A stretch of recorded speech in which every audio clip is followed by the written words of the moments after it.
right here. Apparently, this is like a press conference of them actually saying that they are planning on charging this guy. Good morning, everybody. We are going to give you an update on this case here in just a minute. Just to give you an idea of what's going to happen here, we've got the Los Angeles County District Attorney, Nathan Hochman, and the Chief of Police, Jim McDonald, coming up, and they will be speaking to you. I will ask you when we get to any questions. There's only going to be time for just a few brief questions, so this isn't going to be a long Q&A afterwards. I'm going to ask you if you could do one at a time as much as possible so that we can hear the question, process it, and answer it appropriately. District Attorney Nathan Hochman.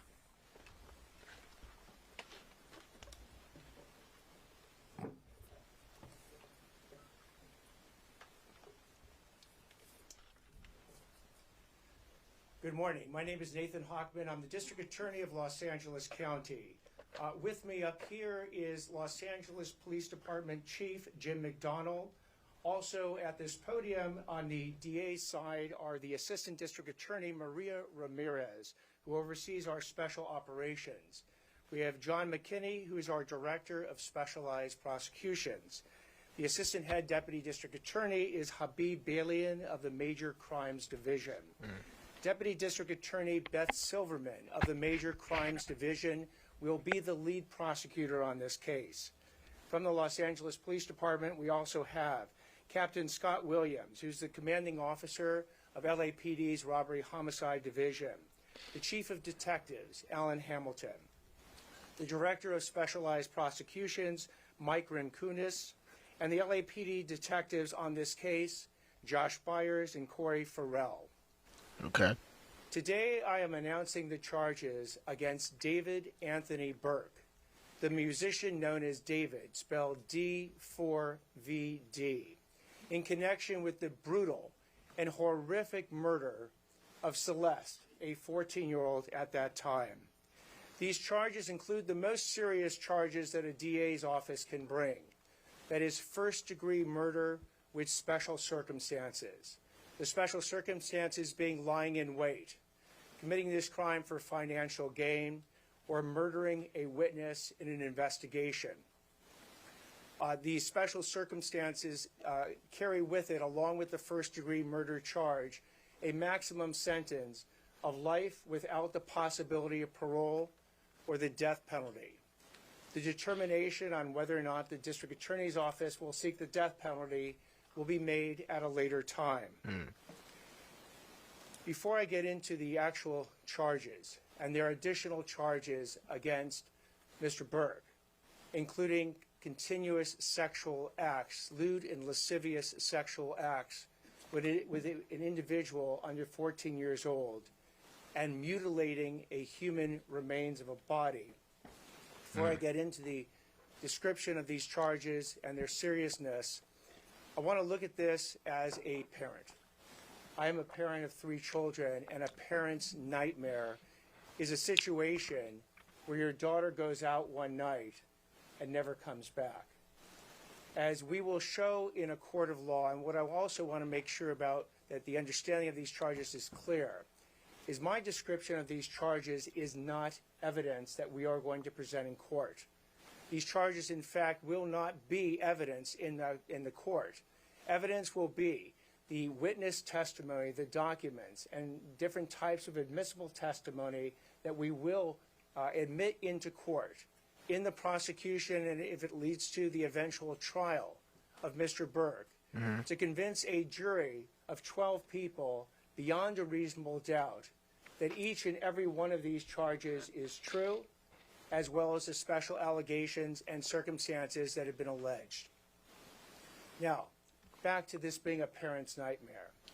On April 23rd, 2025, as been alleged by the complaint, Celeste, a 14-year-old at that time, went to Mr. Burke's house in the Hollywood Hills. She was never heard from again. On September 8th, 2025, as alleged in the complaint, Miss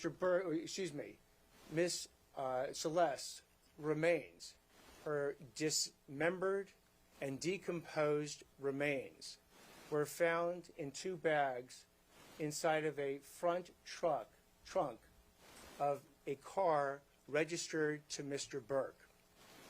Thereafter began an investigation. The investigation was to determine who killed, who murdered Celeste months and months before. That investigation was carried out in unison and in partnership between the LAPD's Robbery Homicide Division and the District Attorney's Office. At every point in the investigation, through the arrest and the filing of charges, the LAPD and the District Attorney's Office have worked in lockstep. There's been no disagreements amongst these entities in deciding how to proceed with this case, ultimately leading to these charges today. So what you have as well with these charges is that, again, there are 3 sets of charges that have been brought. The first-degree murder with special circumstances, and again, those special circumstances are lying in wait. That Celeste went to Mr. Burke's home on the night of April 23rd, 2025, as alleged in the complaint, at his invitation, and again, was not heard from again. The second is a special circumstance being that this murder was committed for financial gain.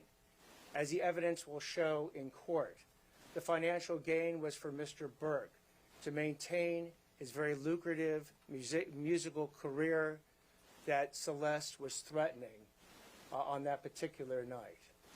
The third charge, in addition to lying in wait and for financial gain, is murdering a witness to an investigation. In this particular case, as the evidence will come out in court, the witness to the investigation was Celeste. And the investigation was into the lewd and lascivious sexual acts committed by Mr. Burke that is the subject of count 2 of this complaint with Celeste while she was under 14 years old.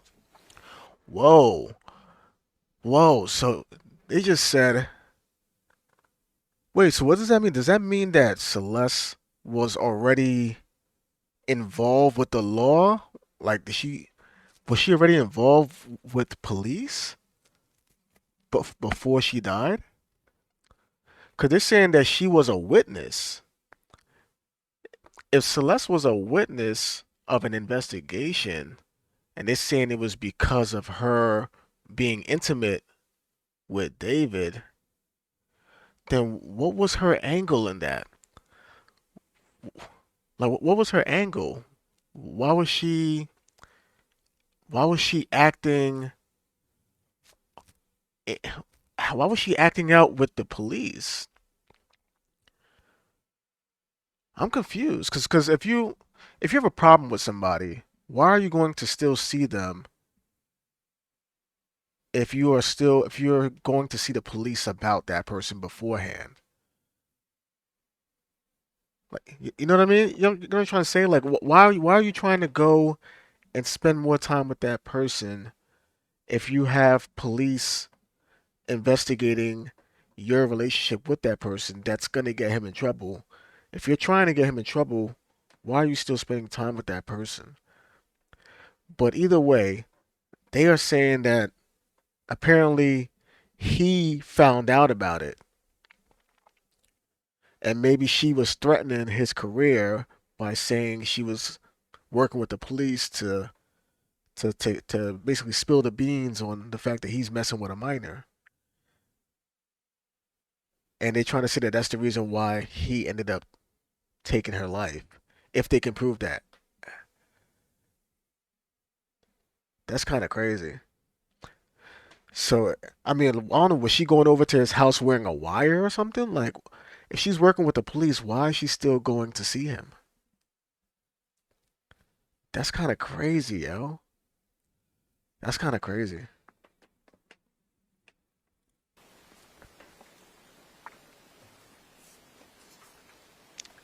I had the chance to meet with some of the family members of Celeste, and their grief is uncalculable as to what happened to their daughter.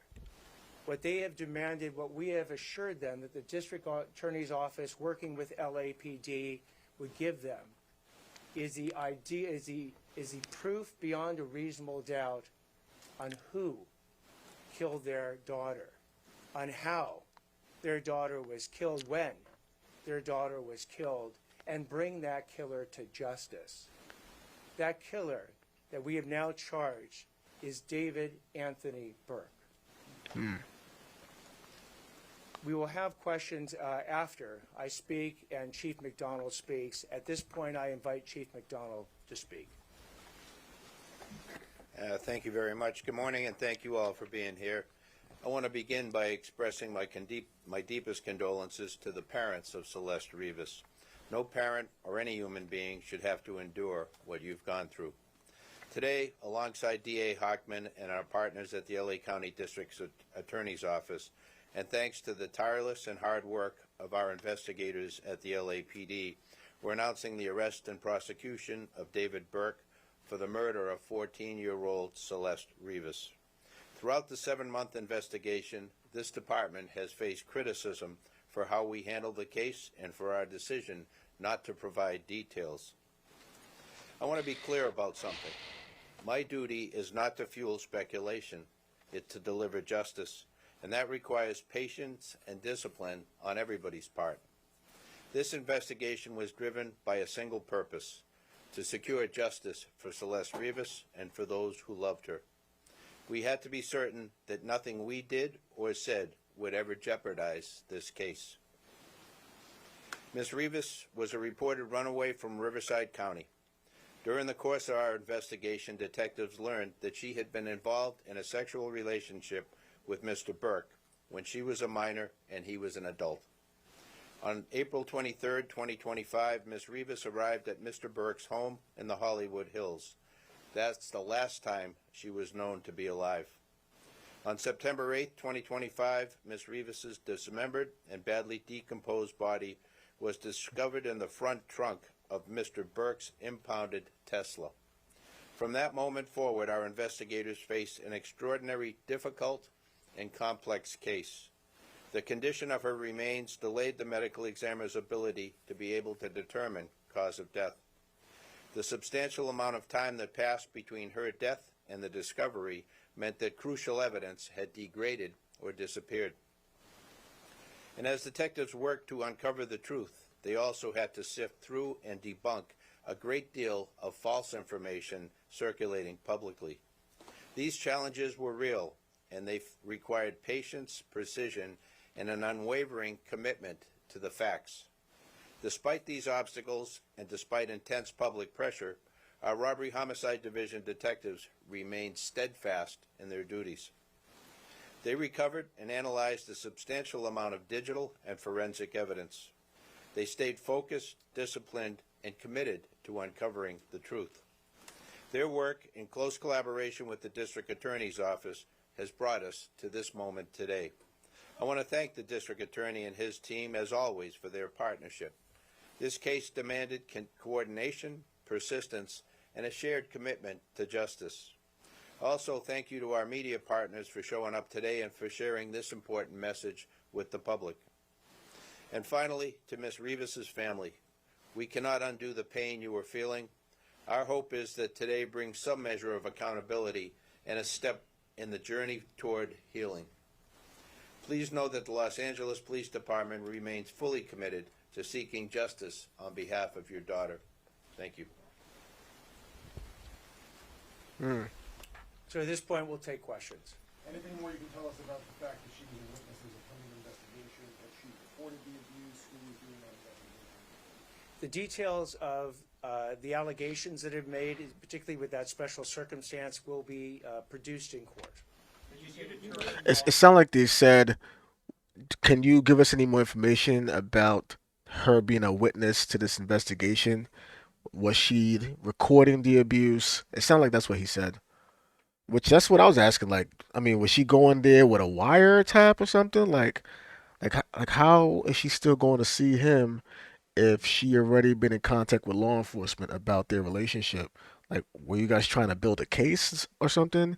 And then she still ended up going and seeing him and ended up giving up the details to him. Like, hey, that's why maybe they had an argument, and then it's like, hey, well, I mean, the cops already know that we're seeing each other, so. Because I remember I saw a video clip where she revealed something in some kind of live stream that her and David had, and then David ended the live stream early because of it, and that was such a sus moment. So it's possible that I mean, she's young, so she's gonna say stuff that that's she's gonna be because she's young. She's gonna like say things, um, like just blurt out things that she probably knows she shouldn't say, but she's just gonna say it because she's just in the moment, and then might just laugh it off, or might not really know the severity of what she's saying because it doesn't affect her. It's gonna affect David because he's the one that's really breaking the law, right? So, which is dumb. Why would you play around with something like that? You have a career that's growing, you have a fan base. Why would you risk it all for something like that? So, I don't know. Death and the difficulty it was to determine both the manner, cause, and date. So with respect to the coroner's report, we will be seeking quite quickly to provide an order to the court that now allows the coroner to release that report to the public. Do you believe that he acted from the BBC between the finding of the body of Celeste's body or her remains? Why has it taken so long for an arrest to be made? I think the police chief got it right. That in a situation where you don't have an eyewitness account, or we can't point to a video that shows the killer killing someone, you have to go through the very rigorous and thorough investigation to look at all the digital and forensic evidence. You have to speak with witnesses, often who are cooperative, and some who are not cooperative, in order to obtain all the information necessary to decide who did what, when, how, and what their mental state was at the time. That is what we've been doing over the last, between September 8th, roughly, and today when we bring these charges on April 20th. So again, it's a type of case that you want to make sure you get maximum information. And by the way, if there's anyone out there that has material information about this particular murder or any other actions taken by Mr. Burke, please come forward to the Los Angeles Police Department, come forward to the LA County DA's office, and report that information. Mr. Hoffman, there are other people who are aware of this relationship. Is it possible that you will be arresting other people within his circle, and did he act alone in this death? Again, with respect to whether or not there's any other individuals or we're going to take any other actions, you will know about them if we do, but at this point I'm not commenting. Do you believe that you know how she was killed, beyond it being homicide? The actual cause of death? The coroner's report will be released shortly. Because it is not currently released, I'm not going to be commenting But on it. was it determined, not that, if you won't say what it was, but has it been determined how she was killed, beyond it being homicide? The coroner has made a determination on how Celeste died, and at the point that the coroner's report becomes public, we'll be able to comment on it. Was there a specific breakthrough last week? Is there physical evidence that ties David to this murder? There is physical evidence and there is forensic and digital evidence that we intend to present in court to prove these charges beyond a reasonable doubt. Only a couple more questions. Yes. Ooh, it's a forensic and digital. So forensic, that means like his DNA was probably on her body, or maybe even his DNA was on the bags that he put her body in, assuming that he's actually the person who did it. So his DNA is probably on the bags that was used to pack her up in. And as far as digital, that might be anything from maybe cameras that seen him walking out with the bags, maybe, or maybe even text messages going back and forth with him and her about not only their relationship and the intimate parts, but maybe even talking about her discussing whatever she may have went over with law enforcement about their intimate interactions, and maybe him getting upset, maybe him threatening her, you know, maybe even digital evidence of him buying the materials to get her packed up, maybe buying the bags, maybe buying whatever tools he used to cut her body up. You know what I mean? So that's probably all digital right there. And just to his question, are you able to tell us exactly what the smoking gun is? And also, if you can address the issue of his visit to Santa Barbara, and that, how does it connect with the murder? So with respect to the actual details of the evidence we're going to be presenting in court, I'm not going to do that today. As far as the concept of a smoking gun, the smoking gun is the totality of the evidence that we're going to bring to prove any case, whether it's this case or any case, beyond a reasonable doubt. Is there any evidence that he abused other underage girls? Is that being investigated? An investigation is ongoing. If information comes forward on with respect to any additional crimes, we will certainly investigate it. There's been so much discussion about the difficulties in this case. The chief talked about it as well.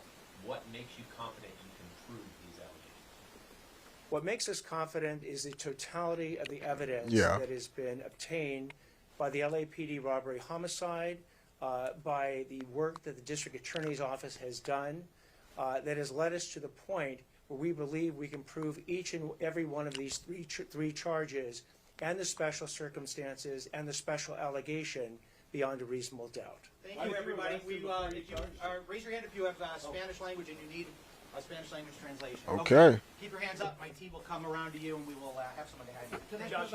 Thank you very, very much. Thank you. You said,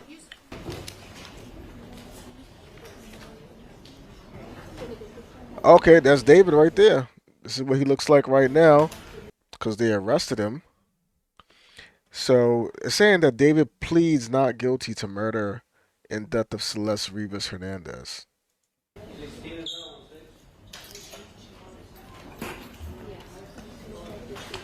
Calling People versus David Anthony Burke. That's case number 26 CJC F02399. Good morning or good afternoon, Your Honor. Blair Burke, Marilyn Bednarski, and Regina Peter on behalf of our client, David Burke, who's in custody. Thank you. Good afternoon, Mr. Burke. Deputy District Attorney Beth Silverman for the people, Your Honor. Thank you. And counsel, on behalf of your client, do you waive formal reading of the complaint, advisement of rights, including armed forces and veterans' rights, enter a plea of not guilty, denying any and all special allegations, enhancements, and priors? Yes, Your Honor. And you're requesting a preliminary hearing within the period? Yes, Your Honor. From the media reports, apparently there have been 4 months of secret grand jury proceedings. We believe that Mr. Burke is entitled at the earliest opportunity to an open preliminary hearing and the proceedings not be done in secret. So we are asking for a preliminary hearing to be set at the earliest possible date on the 10th date. Your Honor, we believe the actual evidence will show David Burke did not murder Celeste Rivas Hernandez, nor was he the cause of her death. And we would like to be able to have the evidence come into the light of day at the earliest opportunity in order to establish that. We're asking for April 23rd as a 3 of 10, Your Honor. Anything from the people? We'll be very happy to put on the evidence that we've collected in this case over the last several months. Thank you. So Yeah, she said that with mad confidence. Man, you want to do this early? Sure, we ready. We ready. We'll be happy to bring this to you on that day. Let's get this over with. We got what we need. We wouldn't have came here if we wasn't ready. So this is 23rd. That's right here. That's close. That's nearby. Plea of not guilty has been entered on behalf of Mr. Burke. The matter will be set in Department 105. The matter is ordered assigned to Judge Charlene Almeida in Department 105 for all purposes by the judge of the supervising judge of criminal. Yes, Your Honor. If I may just put on the record, we have, as soon as the people arrive, delivered a informal discovery request consistent with Penal Code Section 1054. We have been given almost no discovery thus far. We've received a 3-page follow-up report no autopsy report, and a copy of the complaint. And we would ask the people respectfully to produce discovery at the earliest opportunity. Your Honor, as I've indicated to counsel, there's approximately 40 terabytes of discovery in this case. Moreover, in order to obtain the transcripts from a grand jury investigation, counsel has to file a motion. She knows the way the system works. I'm not able to gather those. They have to be provided after the court orders them released because it was an investigation. Second of all, She said 40 terabytes? 40 terabytes of like the investigation, the evidence, and all that stuff? 40 terabytes? Yo, bro, 40 terabytes is crazy. if counsel plans on going to a preliminary hearing within the 10 days, it is unlikely that there will be very much discovery provided within that period, given the voluminous nature and how long it's going to take to copy onto drives. In addition to that, the coroner's report was sealed in this case in order to prevent it from hampering truthful testimony from witnesses that testified at the grand jury. So an order will also have to be obtained in order to get the coroner's department, which is now the medical examiner's department, to release those materials. Your Honor, it's surprising news given the district attorney's office held a press conference this morning where they discussed the cause of death, apparently under seal and not released by the coroner's office, as did the robbery homicide unit to the press. So we would again reiterate, we believe that Mr. Burke is entitled to discovery. We have served the people with notice. They have 15 days to produce discovery in this case. We would ask that they do that in conscientious earnestness and as quickly as possible. I'd ask the court to make an order today. We'll take a copy of the minute order ordering the Department of Medical Examiner to release their coroner's report in this case. Thank you, Your Honor. The court will order that the medical examiner release the report in this case forthwith. Thank you. The matter is set in Department 105, as the court indicated, April 23rd, 2026, as a 3 of 10 hearing. Anything further? No, not at this time. Bail to stand at no bail. Thank you. Thank you, Your Honor.